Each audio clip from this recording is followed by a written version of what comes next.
សហភាពសហព័ន្ធសហជីពនិងសមាគមធ្វើការក្នុងវិស័យការងារនៅកម្ពុជាស្នើសុំទៅភាគីពាក់ព័ន្ធអន្តរាគមន៍និងដោះស្រាយលើសំណើចំនួន19ចំណុច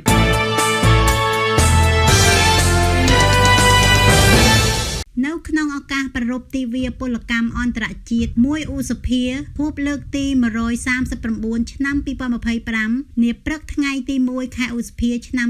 2025ក្រោមប្រធានបទចូលរួមសហជីពសមាគមដើម្បីរួមគ្នាលើកកម្ពស់ជីវភាពនិងប្រព័ន្ធគាំពារសង្គមសហភាពសហជីពសហព័ន្ធសហជីពនិងសមាគមធ្វើការក្នុងវិស័យការងារនៅកម្ពុជារួមមានវិស័យវាយនភ័ណ្ឌកាត់ដេរឧស្សាហកម្មទេសចរណ៍សេវាកម្មដឹកជញ្ជូនកសិកម្មសំណង់និងសេដ្ឋកិច្ចក្រៅប្រព័ន្ធចំនួន10ស្ថាប័នបានដាក់សំណើជាក់លាក់ចំនួន19ចំណុចស្នើទៅរាជរដ្ឋាភិបាលរដ្ឋសភាជាតិនិងក្រសួងការងារនិងបណ្ដុះបណ្ដាលវិជ្ជាជីវៈដើម្បីជួយអន្តរាគមន៍និងដោះស្រាយរួមមាន 1. ស្នើសុំរាជរដ្ឋាភិបាលដំឡើងប្រាក់ឈ្នួលអបបរមា$250ក្នុងមួយខែជូនកម្មករនិយោជិតវិស័យកាត់ដេរព្រមទាំងកំណត់ប្រាក់ឈ្នួលអបបរមាសម្រាប់កម្មករនិយោជិតនៃវិស័យទេសចរណ៍សេវាកម្មសំណង់កសិកម្មនិងវិស័យដឹកជញ្ជូន 2. ស្នើសុំរាជរដ្ឋាភិបាលបញ្ចុះតម្លៃប្រេងឥន្ធនៈជីកសិកម្មនិងបន្ថយអត្រាការប្រាក់ធនាគារឲ្យមកនៅក្នុងកម្រិតសមស្រប 3. ស្នើសុំរាជរដ្ឋាភិបាលបញ្ចូលមកវិញនៅថ្ងៃឈប់សម្រាកបុណ្យជាតិដែលមានប្រាក់ឈ្នួលជាពិសេសថ្ងៃទិវារំលឹកខួបនៃកិច្ចព្រមព្រៀងសន្តិភាពទីក្រុងប៉ារីស23ដុល្លារនិងទិវាសិទ្ធិមនុស្សអន្តរជាតិ10ធ្នូ 4. ស្នើសុំរាជរដ្ឋាភិបាលជួយអន្តរាគមន៍ឲ្យមានការដោះលែងលោកមុំរទ្ធីប្រធានសហព័ន្ធ CTSWF ហើយទម្លាក់ចោលបទចោទលើរូបលោកមុំរទ្ធីព្រមទាំងសមាជិកសហជីពឈ្មោះមុំស្រីលក្ខណ៍នៃកាស៊ីណូជីនប៉ៃក្រូបឯកនៅខេត្តព្រះសីហនុនិងសូមឲ្យមានការលើកលែងទោសលើអ្នកស្រីដុលណារ៉េតបុគ្គលិកក្រុមហ៊ុនលក់ថ្នាំពេទ្យ VE 5 ស្នើសុំរាជរដ្ឋាភិបាលអន្តរាគមន៍ឲ្យតំណាងសហជីពនៃក្រុមហ៊ុនដឹកជញ្ជូន Capital Asian Welfare Lottery Holiday Design Vising Product ខ្មែរ Electrical Tower ក្រុមហ៊ុន VINCI នៃប្រលានយន្តហោះសៀមរាបចំនួន130នាក់និងក្រុមហ៊ុន CTK ឲ្យបានចូលធ្វើការវិញនិងទូទាត់ប្រាក់រំលឹកឲ្យបានត្រឹមត្រូវតាមច្បាប់ 6. ស្នើសុំរាជរដ្ឋាភិបាលនិងរដ្ឋសភាជាតិធ្វើវិសោធនកម្មច្បាប់ស្តីពីសហជីពមាត្រា13មាត្រា50មាត្រា58មាត្រា59 7. ស្នើសុំរាជរដ្ឋាភិបាលនិងសភាជាតិផ្ដល់សេចក្ដីប័ណ្ណលើអនុសញ្ញាលេខ189ស្ដីពីការការពារសិទ្ធិកម្មករធ្វើការតាមផ្ទះនិងអនុសញ្ញាលេខ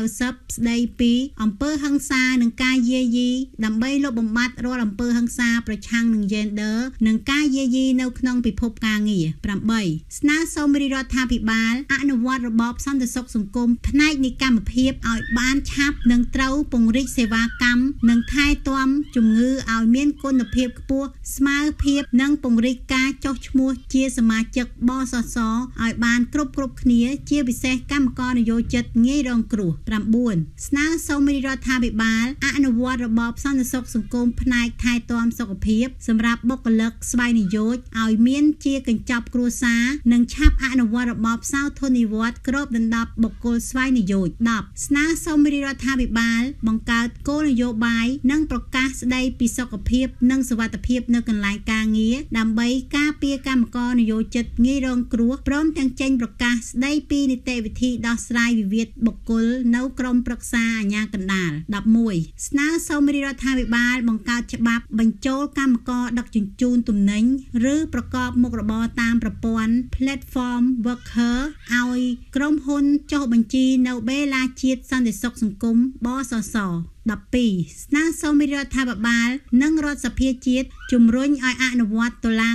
ការងារមួយដែលឯករាជ្យអព្យាក្រឹតនិងយុត្តិធម៌ឲ្យបានឆាប់និងមានប្រសិទ្ធភាពដើម្បីដោះស្រាយវិវាទការងារជូនកម្មករនិយោជិតឲ្យបានឆាប់រហ័ស13ស្នើសុំរដ្ឋាភិបាលជំរុញឲ្យនយោជកអនុវត្តច្បាប់ឲ្យបានត្រឹមត្រូវនិងទូទាត់សំណងតាមច្បាប់ចំនួន5ចំណុចនៅពេលក្រុមហ៊ុនបិទទ្វារនិងបញ្ឈប់ដោយខុសច្បាប់និងផ្ដល់ប្រាក់ឧបត្ថម្ភដល់កម្មករក្នុងកំឡុងពេលមានវិបត្តិ14ស្នើសុំក្រសួងការងារនិងបណ្ដុះបណ្ដាលវិជ្ជាជីវៈនិងអាជ្ញាធរពាក់ព័ន្ធចុះធ្វើអធិការកិច្ចនៅក្រុមហ៊ុនចំការកៅស៊ូចំការដូងប្រេងចំការចេកចំការអំពៅនិងក្រុមហ៊ុនចំការផ្សេងទៀតដែលកំពុងប្រើប្រាស់កម្មករតាមរូបភាពជួលជាថ្ងៃឬបណ្ដែតខុសច្បាប់និងមិនបានផ្ដល់សិទ្ធិការងារអតីតភាពការងារនិងរបបសន្តិសុខសង្គមឲ្យបានត្រឹមត្រូវ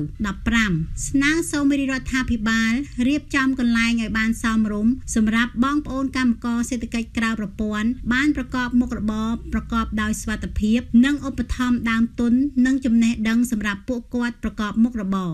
16ស្នើសុំរដ្ឋាភិបាលផ្ដល់ទុនដីសម្បទានសង្គមគិច្ចការបណ្ដុះបណ្ដាលជំនាញបច្ចេកទេសកសិកម្មនិងរកទីផ្សារសម្រាប់លក់ផលិតផលកសិកម្មឲ្យបានតម្លៃសមរម្យជូនកសិករ17ស្នើសុំរដ្ឋាភិបាលរៀបចំយន្តការការពារកម្មករចំណាក់ស្រុកទាំងនៅក្នុងនិងក្រៅប្រទេសឲ្យមានប្រសិទ្ធភាពនិងធានាការពារសុវត្ថិភាពសម្រាប់កម្មករចំណាក់ស្រុក18ស្នើសុំរដ្ឋាភិបាលចាត់វិធានការតឹងរឹងចំពោះក្រុមហ៊ុនឲ្យរៀបចំបរិស្ថានសន្តិសុខនិងសុវត្ថិភាពទីកន្លែងការងារដើម្បីផ្ដល់សេចក្តីសុខនិងផាសុកភាពដល់កម្មករនិយោជិត